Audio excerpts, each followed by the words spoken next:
Welcome to ఎస్ఎల్బైనా English.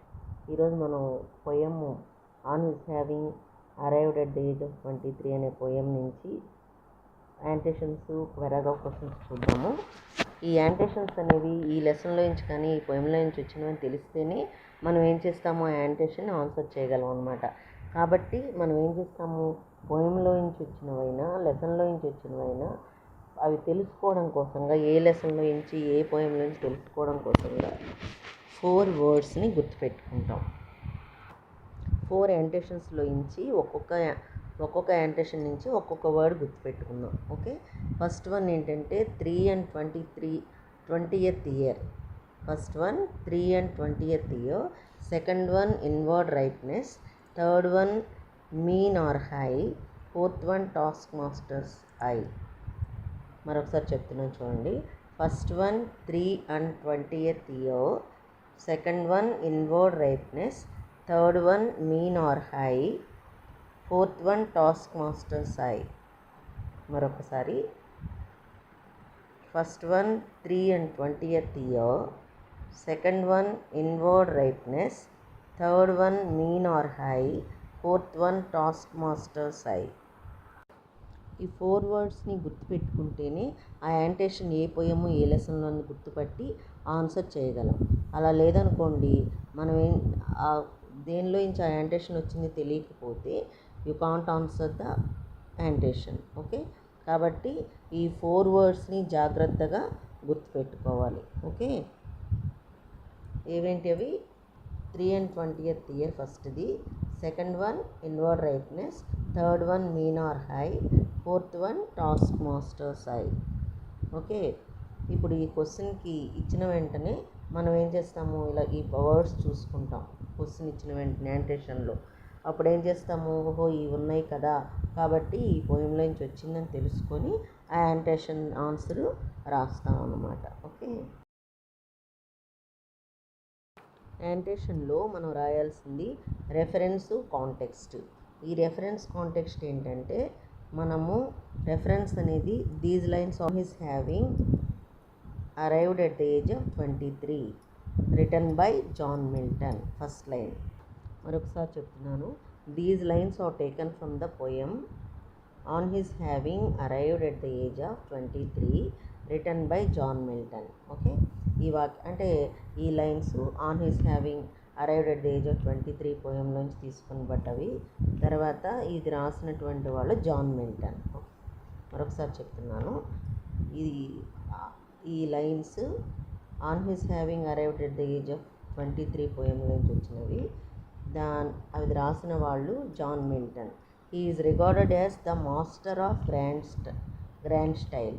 ఇతన్ని master of grand style అని కూడా పరిగణించబడ్డారు. ఓకే, అని కూడా అంటారు అన్నమాట. The master of grand style అని కూడా అంటారు. Okay, he is regarded as the master of grand style. Next context. కాంటెక్స్ట్లో ఏంటి, Milton explores the concept of time as a guide to once divine destiny. ఇది మనము ఏంటంటే, ఈ యొక్క లెసన్ పేరు కానీ, పోయం పేరు కానీ, తర్వాత పోయెట్ నేము, పోయిటెస్ నేమ్ కానీ, ఆథర్ నేమ్ కానీ, ఇవన్నీ కూడా 4-5 సార్లు రాసుకున్నట్లయితే మనకి తప్పులు లేకుండా రాయగలుగుతాం అన్నమాట.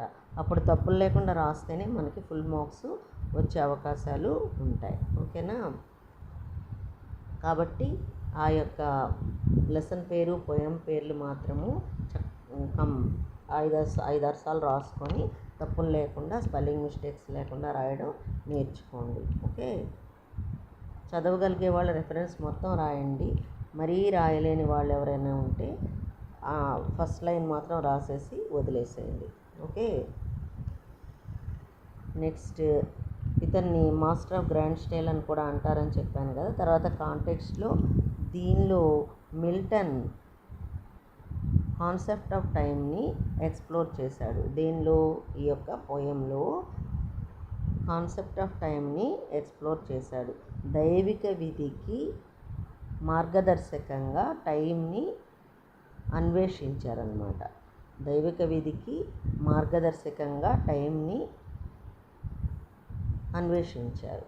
ఓకే, అంటే టైం ప్రకారమే ఏదైనా కూడా కాదు. దైవశక్తి ఎప్పుడు, దైవ విధి ఎప్పుడు ఉంటుందో, దైవిక విధి ఎప్పుడు ఉంటుందో దాని ప్రకారమే ఏదైనా జరుగుతుంది అని చెప్పేసి దీని యొక్క ఇదన్నమాట. దైవ విధి ప్రకారమే ఏదైనా జరుగుతుంది. దేవుడు ఎప్పుడు ఇలా జరగాలి అని రాసుంటే మాత్రమే అప్పుడే జరుగుతుంది అన్నమాట అది. ఓకే, ఇది కాంటెక్స్ట్. ఓకే, ఆ వాక్యాన్ని అలా బైహార్ట్ చేయండి. చదవలేని వాళ్ళు వదిలేసేయండి, పర్లేదు. ఓకే,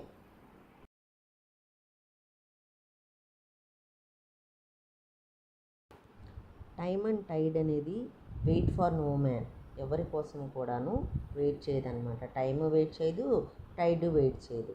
ఇది ఒక సేయింగ్. ఓకే, టైం అనేది ఏమని ఫీల్ అవుతున్నారు అంటే, అతను ఏమని ఫీల్ అవుతున్నాడు, 23 years తన యొక్క రెక్కల మీద దొంగిలించుకొని వెళ్ళిపోయింది టైం, నా యొక్క 23 years ఏజ్ని అని చెప్పేసి మిల్టన్ చెప్తూ ఉన్నారనమాట. అంటే 23 years ఏజ్ని టైం తన రెక్కల మీద దొంగలించుకొని వెళ్ళిపోయిందంటే స్టీల్ చేసి వెళ్ళిపోయింది అని చెప్పి మిల్టన్ చెప్తూ ఉన్నారు. ఆ సమయానికి విలువైనది ఏది కూడా ఉత్పత్తి చేయలేకపోయానని అతను బాధపడుతూ ఉన్నారనమాట. విలువైనది ఏది అంటే ఏది కూడా అతను రాయలేదు, రాసి సక్సెస్ చేసుకోలేకపోయాడు అనమాట అనేసి అతను ఫీల్ అవుతూ ఉన్నారు. అతనికి పౌరుషం వచ్చింది. ఏమని, అయ్యో నేను రాయలేకపోయానే, నేను చేయలేకపోయానని పౌరుషం వచ్చిందనమాట. కానీ అంతర్గత పరిపక్వత, ఇన్వర్డ్ రైప్నెస్ మాత్రం ఇంకా అతనికి కనిపించలేదు. అది ఇన్వర్డ్ రైప్నెస్ ఉన్నట్లయితే కంపల్సరీగా రాసేవాడు, కానీ అది రాలేదు, ఇంకా కనిపించలేదు అని చెప్తూ ఉన్నారనమాట. కానీ అంతర్గత పరిపక్వత, ఇన్వర్డ్ రైప్నెస్ అతనికి ఇంకా కనిపించలేదు. 23 years గడిచిపోయాయి ఏమీ చేయకుండానే. ఓకే, ఆత్మ పరిశీలన తర్వాత ఇప్పుడు దాకా బాధపడ్డాడు. ఏమని, అయ్యో నేనేమీ రాయలేదే, ఇలాగ 23 years గడిచిపోయాయి, టైం ఏమో నా యొక్క ఏజ్నంతా కూడా దొంగలించుకొని వెళ్ళిపోయింది అని చెప్పేసి బాధపడుతూ ఉన్నాడు. ఏమీ చేయలేకపోయాను, ఏమీ రాయలేకపోయాను, నాలో ఇన్వర్డ్ రైప్నెస్సే లేదు ఇంతవరకు అని చెప్పేసి బాధపడుతూ ఫీల్ అవుతూ ఉన్నాడు. ఆ తర్వాత ఏమనుకున్నాడు, ఆత్మ పరిశీలన చేసుకున్నాడు. ఆత్మ పరిశీలన చేసుకొని దేవుని చిత్తాన్ని అంగీకరిస్తాడు. అంటే ఇప్పుడు దేవుడు తనను అంగీకరించి ఏం చేస్తాడు, తనను తాను సమర్పించుకోవడానికి సిద్ధమవుతాడనమాట. దేవుని విధి ప్రకారం అన్నీ కరెక్ట్గానే సెట్ అయ్యాయి. ఇప్పుడు తను చేయవలసింది ఏమిటంటే దేవుని స్క్రిప్ట్ను అనుసరించడమే అని చెప్పేసి అనుకుంటూ ఉన్నాడు. అంటే ముందంతా బాధపడ్డాడు, ఆ తర్వాత మిల్టన్ బాధపడ్డారు. ఆ తర్వాత ఆత్మ పరిశీలన తర్వాత ఏమనుకున్నాడు, దేవుని చిత్తంని అంగీకరిస్తాడు. దేవుని చిత్తం ఇలాగే ఉందేమో అని చెప్పేసి అనుకుంటాడు అన్నమాట. అనుకొని దాన్ని అంగీకరిస్తారు, అగ్రీ చేస్తాడు. ఇప్పుడు దేవునికి ఏంటి, తనను తాను సమర్పించుకోవడానికి సిద్ధమవుతారు. ఎప్పుడైతే ఇది దేవుని చిత్తం ప్రకారం జరుగుతుంది అని అంగీకరిస్తాడో అతను, అప్పుడు తనను తాను సమర్పించుకోవడానికి సిద్ధమవుతాడు దేవుడికి. ఓకే, దేవుని విధి ప్రకారం అన్నీ కరెక్ట్గానే సెట్ అయ్యాయి. ఇప్పుడు తను చేయవలసింది ఏమిటంటే దేవుని స్క్రిప్ట్ని అనుసరించడమే. అన్నీ కరెక్ట్గానే జరుగుతున్నాయి, నేను రాయకపోయినా అది దేవుని విధి ప్రకారమే జరిగింది కాబట్టి అన్నీ కరెక్ట్గానే సెట్ అయ్యాయి. ఇప్పుడు తను చేయవలసింది ఏంటి, దేవుని స్క్రిప్ట్ ఎలా ఉందో దాన్ని అనుసరించి వెళ్ళడమే. అంటే కామ్గా ఉండిపోవడమే, ఎప్పుడు జరగాలంటే అప్పుడు జరుగుతుంది అని అన్నమాట. చివరిగా టాస్క్ మాస్టర్ గ్రేస్ కోసం వెయిట్ చేస్తాను అని చెప్తారనమాట. టాస్క్ మాస్టర్ అంటే గాడ్. ఓకే, చివరిగా ఏం చెప్తాడు, టాస్క్ మాస్టర్ గ్రేస్ కోసం వెయిట్ చేస్తాను అని చెప్తాడు. ఓకే,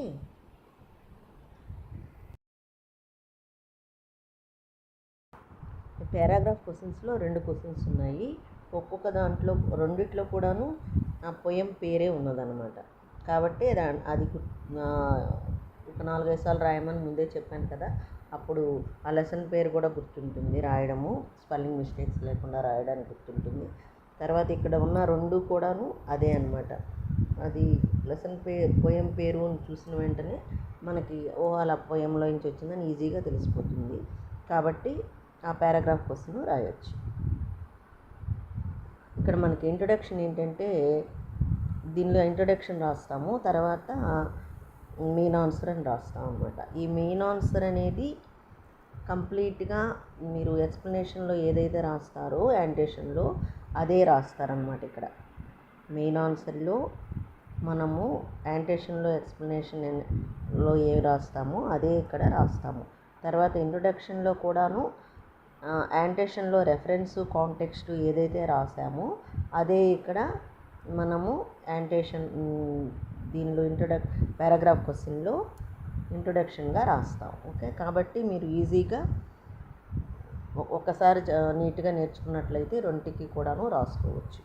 ఓకే, కాకపోతే మీరు రెండుకి రాస్తే ఇలాగా ప్రాబ్లం మార్కులు తగ్గుతాయి కదా అనుకుంటారేమో. అంటే ఇప్పుడు మనకి ఎలా చేస్తామంటే ఫస్ట్ క్వశ్చన్ రాసామనుకోండి, ఇది రాసాము, తర్వాత పారాగ్రాఫ్ క్వశ్చన్స్కి వచ్చేటప్పటికి ఫోర్త్లో ఎక్కడో లాస్ట్లో రాసుకుంటాం అనమాట.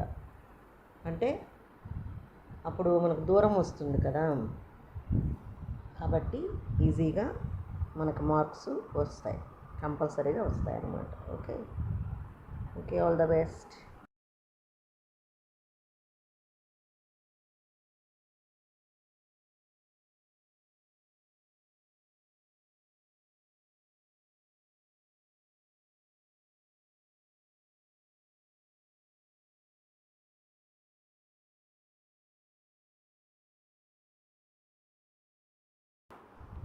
ఇక్కడ యాంటేషన్ మొత్తం క్వశ్చన్ అంతా ఇచ్చాను, మరొకసారి అన్నీ క్వశ్చన్ అంతా చూసుకొని ఎక్కడ అర్థం కాలేదో చూసుకొని మళ్ళీ వీడియో అంతా చూసి అర్థం చేసుకొని నేర్చుకోండి. ఓకే, రాసుకోండి నోట్స్లో. తర్వాత ఇక్కడ పారాగ్రాఫ్ క్వశ్చన్ ఇచ్చాను, ఈ పారాగ్రాఫ్ క్వశ్చన్లో ఇంట్రొడక్షన్ మెయిన్ ఆన్సర్ కూడా ఇచ్చాను.